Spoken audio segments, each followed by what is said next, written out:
এইটো বিষয় লৈতো আমি শিক্ষামন্ত্ৰীৰ ওচৰত আহিছোঁ। যিহেতু এইটো আমাৰ মিডিয়ামৰ প্ৰশ্নৰ কথা, আমি শংকিত হৈ পৰিছিলোঁ যে লাহে লাহে যে ইংৰাজী মাধ্যম কৰি আমাৰ ভাষা নিশ্চিহ্ন কৰিব লাগিব। তো এতিয়া আপোনালোকে কিমান আশ্বস্ত হ'ল, কিমানখিনি আমি এতিয়ালৈকে ফাইনেল ষ্টেজত অহা নাই। আমি এটা আণ্ডাৰষ্টেণ্ডিঙৰ মাজত আহিলোঁ আৰু আমাৰ 24 তাৰিখে আমাৰ এটা এলানি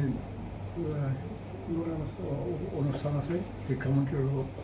সেই সময়ত আমি শ্ৰীমতী ৰাইজৰ লগত বুজা পৰা কৰি আমি আকৌ আহিম, আমাৰ সিদ্ধান্তটো আমি কেবিনেটৰ যি সময়ত ডিচিশ্যন হৈছিলে সেইটো তৃতীয় শ্ৰেণীৰ পৰা হ'ব বুলি সিদ্ধান্ত গ্ৰহণ কৰা হৈছিলে। তাৰ পৰৱৰ্তী সময়ত এনেধৰণৰ বৈঠক অনুষ্ঠিত হৈছিলে। সেই বৈঠকৰ পিছত কি ধৰণৰ সিদ্ধান্ত হ'ল সেই বিষয়ে অৱগত নকৰিলে। ক্লাছ 6ৰ পৰা ইংৰাজী ভাষাতে গণিত আৰু বিজ্ঞান ছপা কৰি বিদ্যালয়লৈ প্ৰেৰণ কৰি দিলে।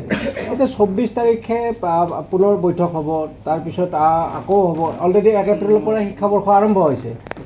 স্কুলততো পাঠদান আৰম্ভ হৈয়ে যাব। কথাটো হয়, সেইটো কাৰণেতো আমি মানে শংকাবোধ কৰিছোঁ। কোনো বিশেষভাৱে আমাক নজনোৱাকৈয়ে এইবোৰ যে কি চলি আছে, অগ্ৰগতি লাভ কৰিছে, কিন্তু আমাৰ ইয়াত অলপ সন্দেহ কৰিবলগীয়া কথা আছিল। এতিয়া উৎসাহিত নাই, আমি দিন লৈছোঁ। গতিকে আমাৰ যিবিলাক অনুষ্ঠান আছে, আমাৰ এপছো আছে, তেওঁলোকৰ লগতো আমি ঠিকমতে কাম কৰি যাব লাগিব। আমি আকৌ কথাবিলাক সমস্যাবিলাক আকৌ ভালকৈ অনুধাৱন কৰিম।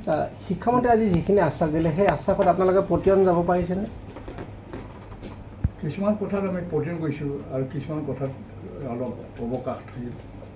সেইটোৱে আমাৰ মানে কি বিষয়ত অৱকাশ থাকিল আৰু কেনে বিষয়ত পতিয়ন গ'ল? বিশেষকৈ আমাৰ বিচাৰ এলেকাত বহুতখিনি শিক্ষানুষ্ঠানৰ কথা আছে। সেইটো আমাৰ মুখপাত্ৰজনে আপোনালোকক ক'ব। ঠিক আছে, অলপ